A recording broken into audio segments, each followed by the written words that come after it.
Thank you so much, Steve, for joining us. So let's start just with a quick definition of terms, if you like. One of the things that we are talking about here is the changing kind of charges that he has faced. So initially, he was charged with aiding and abetting murder. First of all, what does that mean? Well, it just means that he was at the scene of crime and that he facilitated the murder of the deceased. That is what it means in law if you're charged with conspiracy to murder under Section 224. Okay. And how is that different from a murder charge? Well, the difference is in the sentencing. Conspiracy to murder attracts a sentence of 14 years imprisonment. Of course, the murder under Section 203, as read with Section 204 of the Penal Code, the maximum penalty there is death sentence. Are these bailable charges to the extent that at least what we saw in the public domain was a very grisly kind of murder? Well, under the Constitution, all offences ideally are bailable. They'll have to argue their case based on the possibility of interference with witnesses. But if the court is of the view that the case can run smoothly without undue interference from the suspect or the accused person, then they'll be granted bail. And in such a case where the accused person holds high office and is still in office? Well, I think in this case, what we are pursuing in court, what the criminal justice system is pursuing is criminal culpability, which ends with a conviction. Outside the court, we have political accountability, and in my view, Governor Obado is doomed inside court, he's doomed outside court, because if you look at the charges of murder and conspiracy to murder, they appear very solid. So he's unlikely to get away with that unless he does plea bargaining. But outside court, under Article 181, part of the grounds for removal, which is gross misconduct, he'll be hard-pressed if you define gross misconduct within the framing of Article 73 of the Constitution that requires conduct that brings honor, dignity to the office of the governor. The question that he must answer before the MCAs is that, what was the governor doing at the scene of crime? How is this conduct or his presence at the scene of crime consistent with the high office that he holds? If he can't answer that question, then the MCAs can pass a resolution that can trigger the motion of his impeachment, in the Senate. What is, for lack of a better term, easier to prove? Because there has been quite some debate, if you like, around these two types of charges. Is it easier to prove a case of murder or of conspiracy or abetting murder? Well, murder has two critical ingredients, the intention to kill and, of course, the killing itself.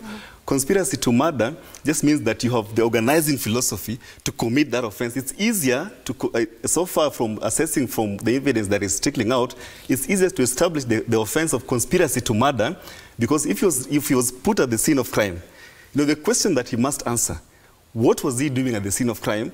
That is consistent with the ultimate killing of Sharon, and it's very difficult for him to navigate out of that situation. So either way, I think he's in a bad place, either conspiracy to murder or the offense of murder itself. Okay. And supposing he was to receive bail, there has equally been debate surrounding whether he should be allowed to continue with his duties as governor. I think, to be honest, in terms of our evolving sense of decency, Governor Obado is a man that is only fit for removal. I'm talking about political accountability. In terms of political accountability, that has nothing to do with the criminal culpability in court. What Governor Obado must now do, he must step aside, or the MCAs must initiate the process of removal, because the conduct that placed him at the center of this scene of crime is not consistent with the high office that he holds. Technically, because of the presumption of innocence, he may be deemed capable of continuing to serve his people of Migori. But ideally, if the Constitution was to be implemented in the manner in which it was intended, then you can see that he has breached public trust. There was critical information which he knew, which he didn't share confidentially to the authorities, or he didn't share publicly.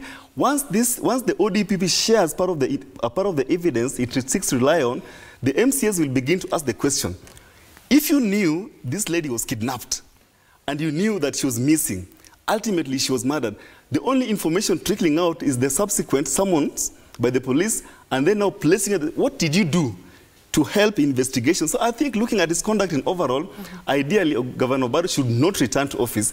If he returns to office, I think and I expect the MCAs to initiate the process for his removal, so that they can pass a resolution, 2/3 majority under Section 33 of the County Governments Act. They can pass that resolution transmit the issue to the Senate, then the Senate will consider afresh and then determine whether to impeach him or not. But of course he is innocent until proven guilty, and if found innocent still, you know, given the manner of public discussion over this issue, do you believe he would still be able to lead?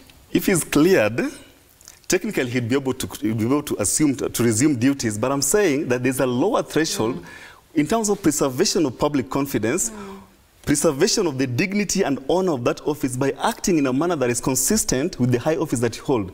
You know, in the criminal trial process, there may not be sufficient evidence because the burden of proof there is beyond reasonable doubt, but the mere fact that the prosecution can establish that he was there. Right. What were you doing in a forest where someone was subsequently murdered? Wow. How is your presence there consistent with the office that you hold? It's a very low threshold in terms of integrity, in terms of honor and dignity, that office. I don't think he can survive that. Wow.